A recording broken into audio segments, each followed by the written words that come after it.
Food strikes in the prison are so common that anybody from a little bit of time to the maximum time has probably sat out in one. Food strikes in the prison system stems from complaints or grievances that aren't being handled in the facility. And so inmates gather together and organize a food strike. Sometimes they do it with the permission of the administration, and sometimes they do it upon themselves. There's been times where you can create a food strike that are caused by inmates just going in, getting their utensils, dropping them down, and walking back to your dorms if you're in a medium or a minimum security facility. If you're in a max, you do the same, you go back to your cell. If you're in the hole, you just don't eat. Chances are you probably just flip your plate out on the slot into the catwalk. But a food strike means many different things in the jails. One is a complaint, how they've been handling, usually from outside sources like visitors, civilians, recreational equipment, certain things that organizations try to get in also. There's certain organizations that are approved by the administration, like Latinos Unidos and these other organizations that it's like a social thing. It helps assure that the prison tension is down to a minimum if people is actually participating in positive gatherings as opposed to the gangs in the yards and all of that. So they be having these organizations that are approved by Albany, Latinos Unidos and black movements and Asian groups. You usually get together, sign disbursement form, everybody contributes, and you get to have like ice cream or pizza or certain little privileges, not so much, that you wouldn't normally have in the prison itself. So when a food strike is in the air, the first thing that the administration is going to do is they're going to go out, probably the warden or the superintendent would go out and they would sit out. 9 out of 10, the food strike is going to be because of the food. So they will come and they will want to make their peace. They'll come inside. The superintendent will sit down and eat with the inmates. That tactic started in the midst of the Attica riot, when the warden / superintendent had to sit down in the yard with the inmates during the riot and to try to come up with a means of how to try to patch it up. That was never done before that. Mind you, before that, there was no grievance boxes. There was no mandatory visitations on certain days. I mean, certain things had to get handled through a certain way. That was the whole reason for the Attica riot. It was to change, to revolutionize the prison systems. I think one of the best things that happened there was it gave the state, right after that riot, it gave the state like 100% hands-on on everything that went on in the prisons. The state has now overseen these private prison industry people. The state now gets to oversee everything. That was what came out of the Attica riot. But the food strike, usually when there's a situation with food or some type of minor injustice because of its major, is not going to be a food strike. It's going to be something totally different. So if it's minor, the superintendent would sit down and try to figure out to the cameras or to the public that there's nothing wrong with the food, that he'll sit down himself and eat it, and things will go as nothing happened. Nothing will get changed. So if you ever was in a food strike and seen a superintendent sit down and eat with you guys, just know that what he was telling you was, hey, I can sit down and eat this. I don't know what you guys is crying about. You're living, aren't you? That's what they're saying. So, other than the Attica riot sit down on the September 13th, that's when all the inmates kind of like have this silence, and there's like this coexistence between inmate and correction officer, because correction officers did die in that Attica riot as well. So they too are silent and very serious and very keen as to the day. Inmates would sometimes walk in, grab their utensils, and walk right out. But the only difference between a food strike and one of the Attica riot sit-outs is that in the Attica riot, all the inmates wear all green. State clothes, state boots, ID displayed. It's like a message being sent out that, listen, we're human, but inmates died here, and I'm an inmate. You are a cop. A cop died here. You understand what I'm saying? This is where the line is drawn. Like, we're here for a purpose. You're here to do a job. I'm here to serve my time. Let's not get these confused.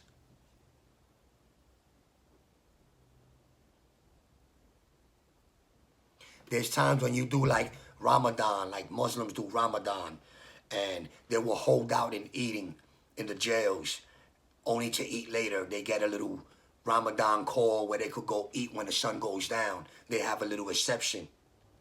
But I've been in a situation as a Latin king where I've tried to get up with the bros in the 4 o'clock in the morning before the sun comes up to do the fasting, because yeah, groups do fast too, and it displays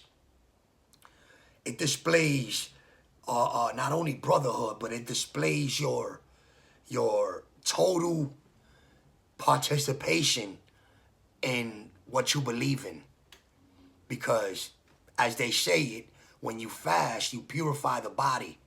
So whatever it is that you're paying attention, you're fasting to, you're coming to it with the utmost respect of purifying your body. No toxins, no drugs, no cigarettes, no smoking, no water, no food. Nothing that impurifies the body. So when you fast for something like your religion, or for a certain day of remembrance in your gang, or something like that, that means that you are willing to vow 100% of yourself. How us Spanish say it, entregarte to the cause. That's what the fast does. Everybody sometimes be like, oh, I can't do that. I can never eat from sun up to sundown. I can never fast. But in all reality, you fast every single day of your life.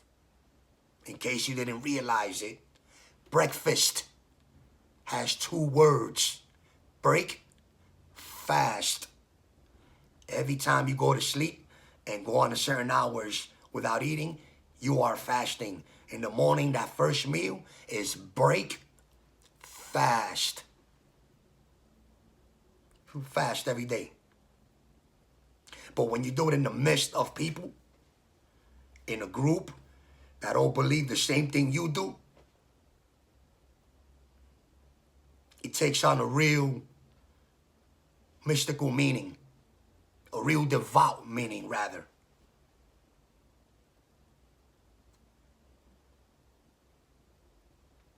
Messages are being sent out by the withholding of your consumption of food. The whole purpose of these things. Everything has a purpose. Everything has a reason. But those food prison strikes,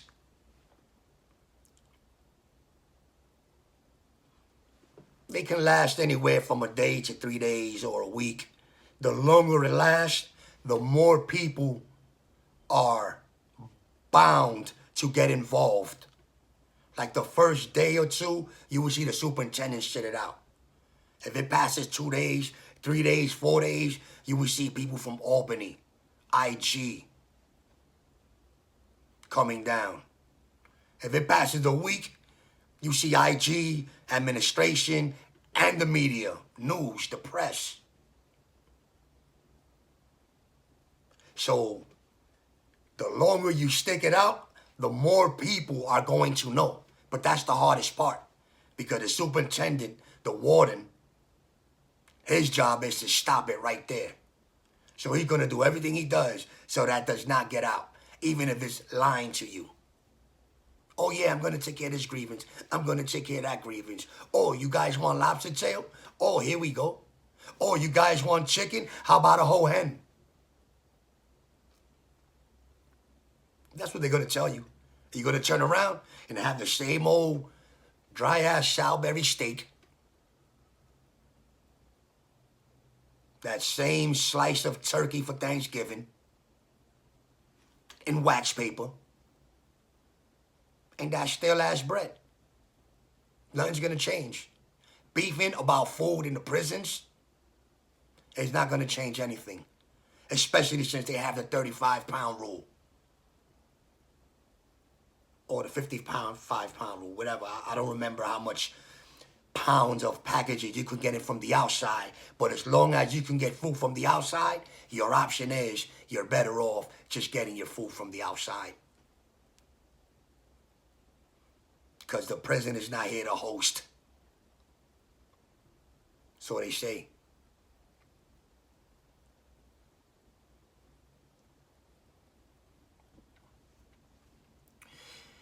Now, don't think for 1 minute that you're going to organize a food strike and think that you're going to come out of there the victor. Actually, you're going to come out of there the perp. They will get you.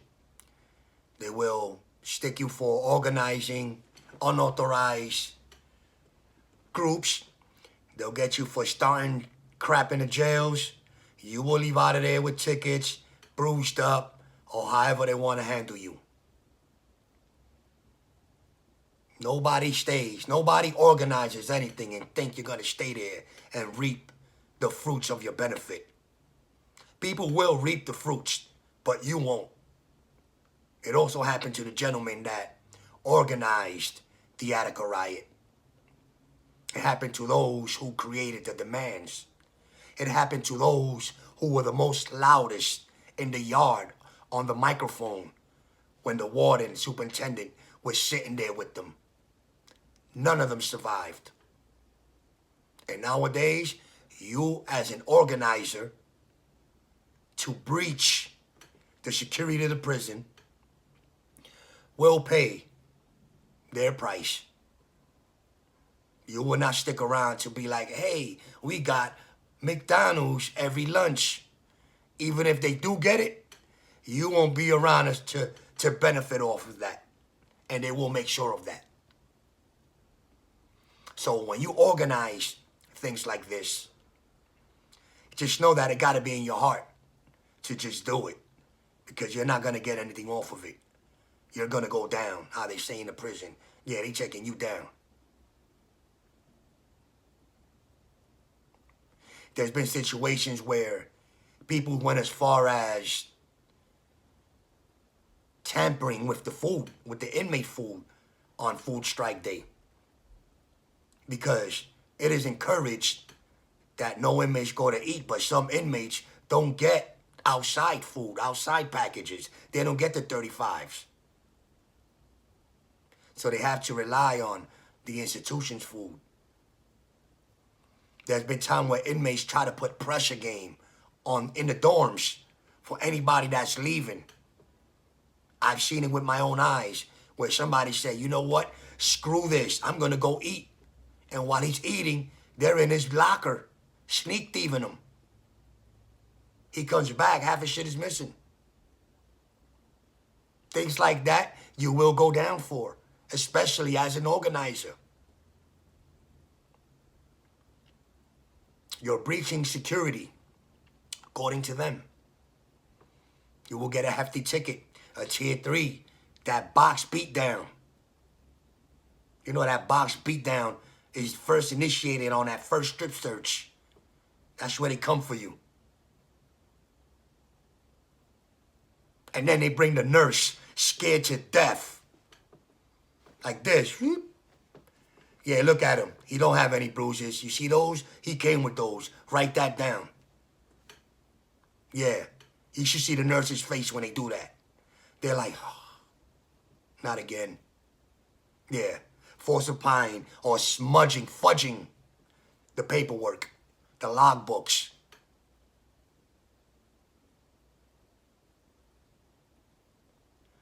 I remember a couple of years back, there was an individual that went in undercover as a correction officer. The name of the book was called New Jack. And it's about a correction officer that went through all the channels to become a CO and his experience in Sing Sing. And when he wrote the book, he pretty much exposed the correction officers to the point where that book was outlawed to this day. You cannot get that book, New Jack, in the correctional setting. And in that book, the person, the author, he said that the officers always did something called fudging the logbook, and that's where they would sign. If you looked at a logbook that the correction officers would always sign in, and every little detail, everything is in that book. So they would leave spaces every now and then. And those spaces were later on at whatever, the end of the month or whatever it is that they got to turn the book in, they would then fill it out. And those little spaces is to leave time and little gaps in the synapse of their work schedule or whatever it is that they was doing. Yeah, fudging the logbook. That's how they clean everything up. It is encouraged by all brass, all ranks.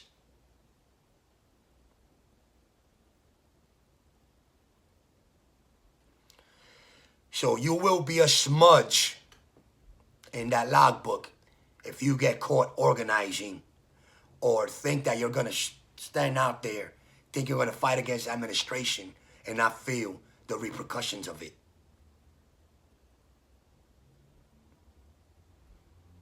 I can't even say it's a gamble because you're sure to lose. But like I said earlier, your heart got to be in the right place. If you're going to fight, you're going to fight.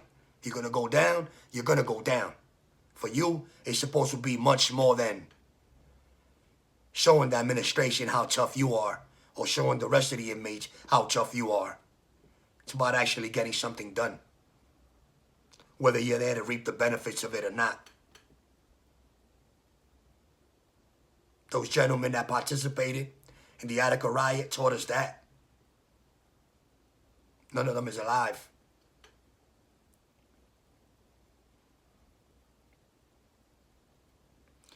Thank you for watching my video. Catch my next one. Peace.